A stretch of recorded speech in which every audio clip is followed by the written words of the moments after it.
하나님이 어떻게 하면 예수 그리스도를 통해서 십자가에 죽으시고 부활하신 그 복을 몽땅 퍼부어 줄 수 있을까? 그거밖에 관심이 없어. 우리는 그 십자가를 바라보면서 내 육이 같이 죽었지. 또 살아나. 괜찮아요. 실망할 거 없어. 그 길을 가본 사람이 눈에 보는 것처럼 가르쳐주면 이후의 삶은 평화, 화목, 거룩, 청결, 부요, 풍요. 다시 말하면 물권과 인권과 영권이 다 부러진다는 얘기야. 그래서 계시록 7장에 얘기하잖아요. 너희들이 지금까지 흘린 모든 눈물 내가 다 닦아줄게. 육이 끝나니까 하나님이 예수 그리스도를 통해서 이루신 십자가와 부활의 모든 유산으로 남겨진 축복이 받을 준비가 됐다는 거야. 계시록 8장에 7죄인이 탁 떼지면서 모든 공중 권세 잡은 자들에게 땅에 있는 피조된 모든 것들에게 아들이라는 선포가 이루어져 버리는 거야. 인권, 영권, 물권이 누구 거야? 아들 거야. 인간은 육으로 사는 날 동안에 평안이 없어요. 누구도 편한 사람이 없어. 부자도 안 편해. 어떻게 살까 아웅다웅. 그런데 육이 끝나면 평안해. 그러니까 실망하지 마세요.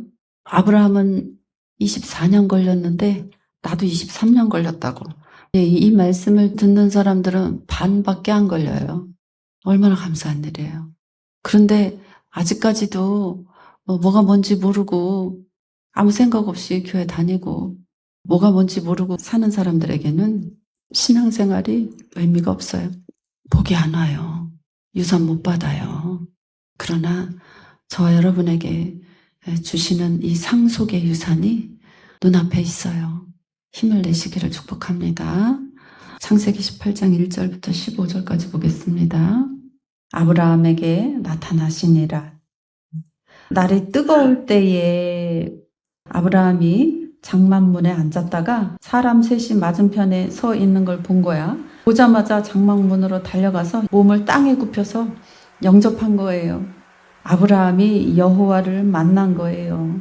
아브라함이 여호와를 만났을 때에 내 주여, 이렇게 아브라함이 이 여호와께 몸을 굽혀서 가장 낮은 자의 모습으로 겸손하게 음식을 대접하면서 섬기는 거예요.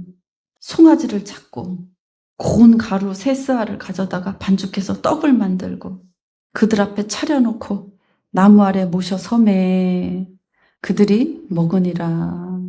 그들이 아브라함에게 이르되 내년 이맘때 내가 반드시 내게로 돌아오리니 내 아내 사라에게 아들이 있으리라. 사라가 그 뒤 장막문에 서 있다가 들었어. 사라에게는 여성의 생리가 끊어졌어. 사라가 속으로 웃고 말하는 거야. 내가 늙었는데, 내 주인 아브라함도 늙었는데 내게 무슨 아들을 낳아서 키우는 즐거움이 있으리요, 이렇게 생각한 거예요. 그러니까 여호와께서 말씀하시잖아. 사라가 왜 웃니? 내가 늙었거늘 어떻게 아들을 낳으리요 하면서 웃냐. 여호와께서 능하지 못한 일이 있겠느냐. 하나님에게 능치 못한 일이 없는 거예요. 아들을 낳는 거예요. 그런데 하나님이 기다리신 거예요. 언제까지 기다리셨냐? 내 육체의 힘으로 낳을 수 없는 때까지 기다리시는 거예요. 이 말은 뭐냐면요. 신앙하는 신자가 자기 힘으로, 자기 열심으로, 자기 생각으로, 자기 마음으로, 자기 손으로 뭘 할 수가 없다고요. 하나님의 일은 생명을 소유하고 생명을 낳는 일은 내가 하는 게 아니에요. 내 육체의 생각으로 하는 일이 아니야. 내 육체의 힘으로 하는 일이 아니야. 참 신비하고 오묘하잖아요. 사라가 생각하잖아. 나는 도저히 자식을 낳을 수 없는 몸인데 내 남편 아브라함도 도저히 자식을 낳을 수 없는 몸인데 도대체 말이 되냐. 사람의 생각으로 생각할 때 여호와께서 나타나셔서 하신 말씀이 우스운 거야. 육체의 이성과 논리로 생각할 때 앞뒤가 안 맞는 거야. 있을 수가 없는 일인 거야. 그런데 왜 웃니? 여호와께 능치 못한 일이 있겠느냐?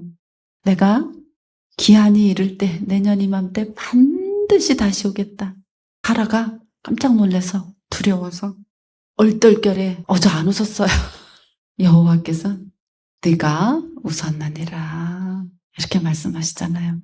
우리가 육체로 나서 사망 가운데 사망을 가지고 나서 생명 가운데 생명으로 사는 그런 길을 구원의 길로 여신 거예요. 그것은 육체로 할 수 있는 일이 아니에요. 그렇기 때문에 내 속에서 사망이 올라올 때 나는 그냥 이렇게 쳐다보면 돼. 장단만 안 맞추면 돼. 그러고 있구나. 이것을 이기고 생명으로 나를 바꾸실 분은 여호와 하나님, 예수 그리스도 주밖에는 없습니다. 나를 이 사망에서 건지시옵소서. 이렇게 땅에다 얼굴을 대고 허리를 굽혀서 겸손하게 아버지만 구하는 것밖에는 답이 없어요. 아브라함이 24년 동안, 왜 24년이냐? 갈대아 우르에서 하나님이 말씀하시잖아요. 하나님을 귀로 들었어. 아브라함아, 아브라함아, 갈대아 우르를 떠나가라. 내가 지시할 땅으로 가라. 그래서 아브라함이 갈대아 우르에서 떠나오잖아요. 그 시기로부터 해서 24년이 걸렸어, 지금. 28장이. 그 24년 동안 아브라함이 뭐 했어요? 자기 속에서 드러나는 사망과 자기 속에서 드러나는 거짓과 자기 속에서 올라오는 악과 하나님을 붙들고 피 터지게 싸운 거야. 결국 하나님이 이기게 하신 거예요. 이 거듭남의 사건을 24년이라는 시간이 흘러서 아브라함이 경험하게 된 거예요. 오늘날의 신앙인들은 어때요? 교회 갔어. 세례 받았어. 예수 믿었어. 나 십자가도 믿어지고 부활도 믿어져. 그럼 거듭났어. 이렇게 얘기해요.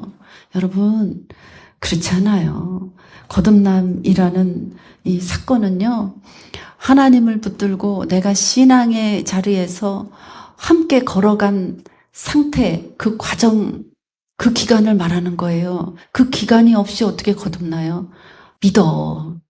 거듭났어. 거듭났대. 예수 믿어. 나 하나님 믿거든? 예배 잘 드려. 나 교회 나가잖아. 나 거듭났어. 안 났어요. 거듭난 거 뭐냐? 육이 끊어진 게 거듭난 거야. 처음에 육으로 났잖아. 그럼 거듭난다는 거 뭐야? 다시 영으로 나는 거야.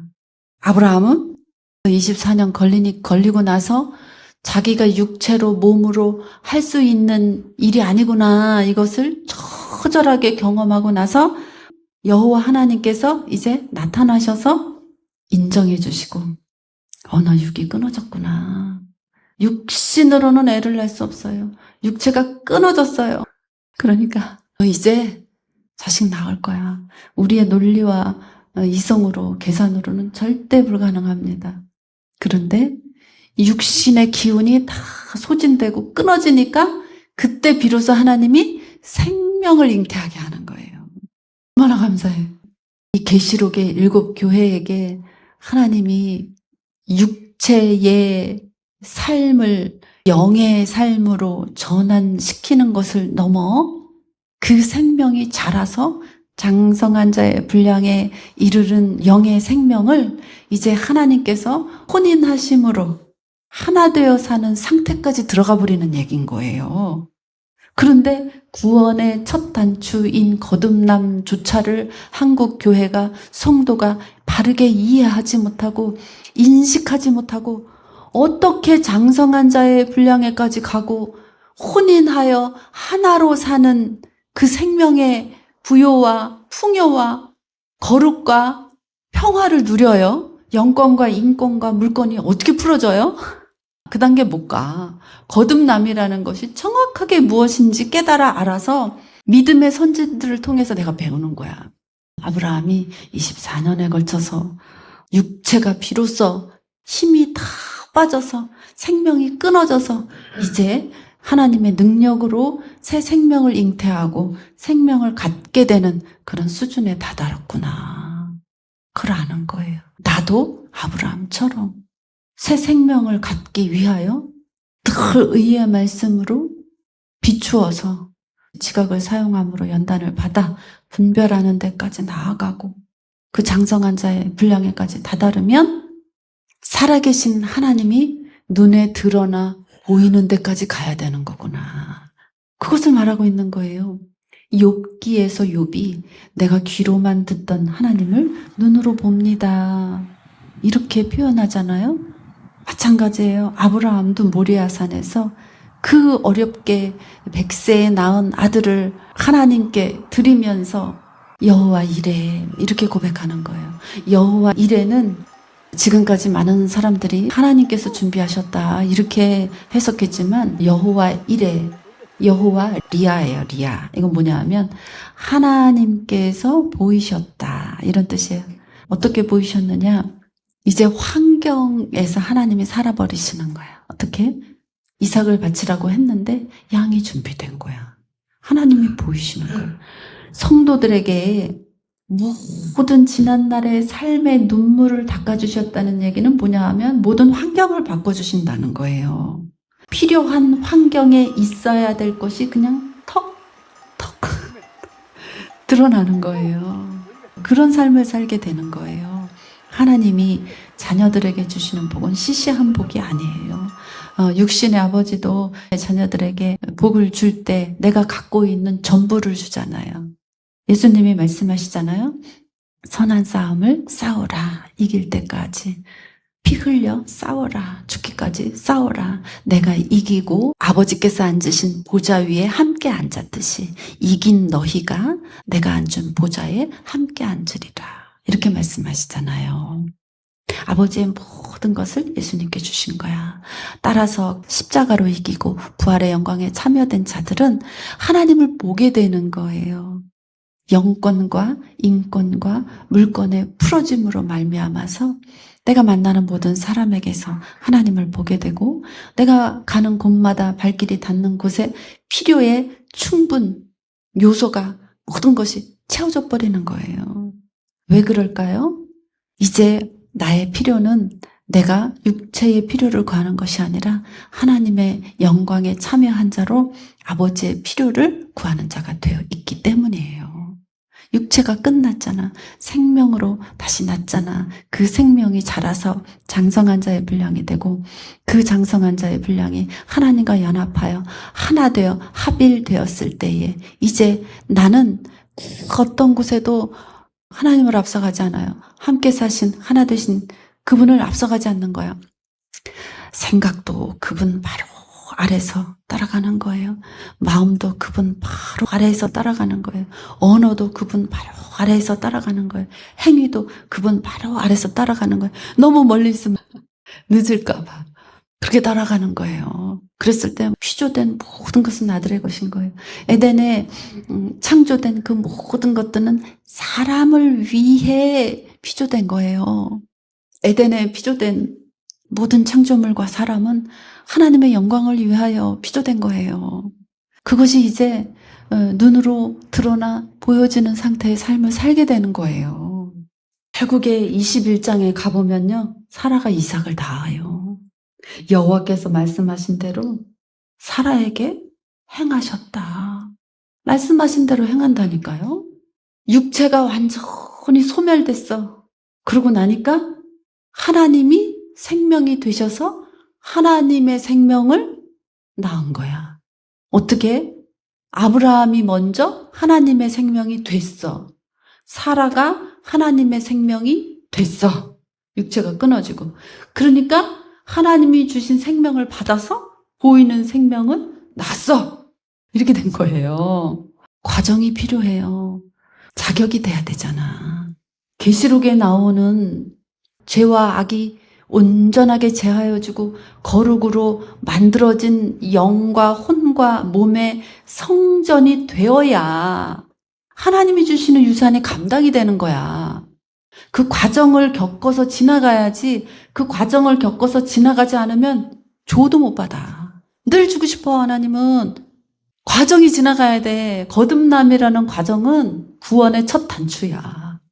그런데 이 거듭남이라는 것을 과정 없이 그냥 거듭났다 이래버리면 구원은 물 건너갔어.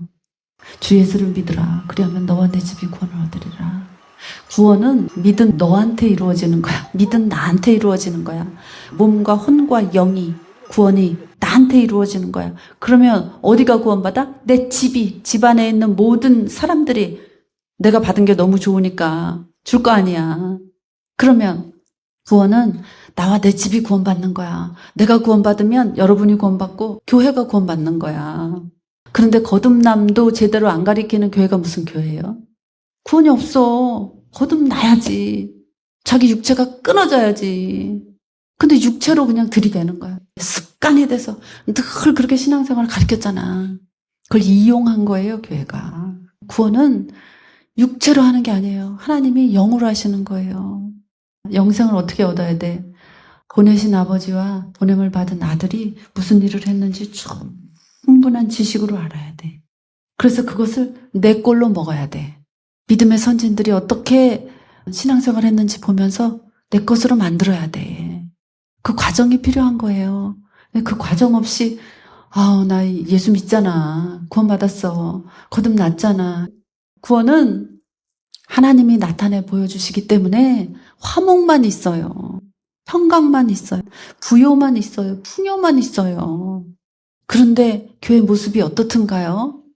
어떤 성경의 66권 챕터도요. 구속사라는 십자가와 부활, 그리고 구원, 너와 내 집, 나, 한 사람 한 사람을 주인공으로 삼아 말씀하시고 계시는 구속사의 연장선인 거예요. 바다가 육지가 되고 육지가 바다가 되는 내 구원이랑 무슨 상관이 있어요?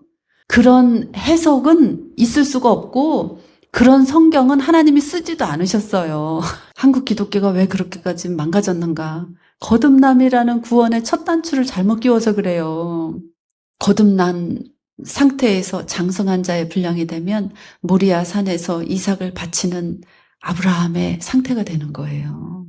그랬을 때 환경이 필요한 것이 턱턱 하나님의 이름으로 드러나는 거예요. 그것을 하나님으로 보고 산다니까요. 그래서 그 표현을 계시록에서 그렇게 해놓았잖아요. 큰 환란에서 나오는 자들, 어린 양 피에 그 옷을 씻어 희게 한 자들, 그들에게 하나님이 어떻게 하시느냐? 그들은 하나님의 보좌 앞에 있고 또 그의 성전에서 밤낮 하나님을 섬기고 보좌에 앉으시니까 그들 위에 장막을 치시리니. 우리가 어떻게 몸된 성전이 되겠어요? 하나님이 우리 위에 장막을 쳐주시니까 내가 성전이 되는 거예요. 이긴 자가. 이런 축복 주시는 거예요.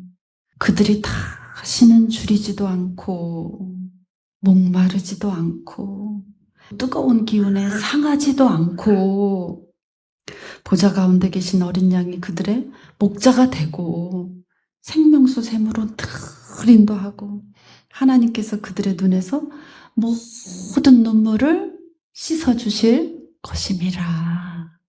이 상태가 돼버리는 거예요. 여러분 얼마나 복이 있어요.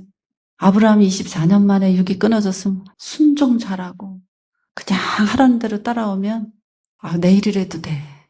상수리 나무 아래 앉았다가 여호와를 만나는 아브라함처럼 돼. 그 겸손이 첫 번째. 그 순종을 하게 만드는 거예요. 겸손이 없이는 순종이 안 됩니다. 하나님이 상황마다 그때그때 당신을 드러내서 보여주신다니까. 양이 필요하니까 양을 수풀에 걸려서 드러내시는 거야. 여호와 이레, 하나님이 보이신다. 여호와 이레는 아무나 맛보는 게 아니에요. 육이랑 상관이 없는 자 거듭나야 돼. 그 상태를 지나가야 돼. 아브라함을 보고 배워야 돼. 육이 다 끊어져야 돼. 하나님의 능력으로 거듭나서 장성한 자의 분량에까지 가서 유산을 받을 때까지 하나 되는 삶을 살기까지 과정이 필요합니다. 능치 못함이 없는 하나님의 그 능력을 즐거워하시고 기뻐하시고 소망하시고 품으시고 늘 고백하세요. 그럼 범사가 감사하지 않을 이유가 없죠. 그 믿음에 하나님 반응하시는 거예요. 하나님 역사하십니다. 하나님이 이루시는 거예요. 잘 따라오세요. 얼마나 가치 있는 인생으로 삶으로 그 어떤 사람보다 부러울 것 없는 그런 아름다운 가정, 교회 하나님 만드십니다. 기대가 돼요.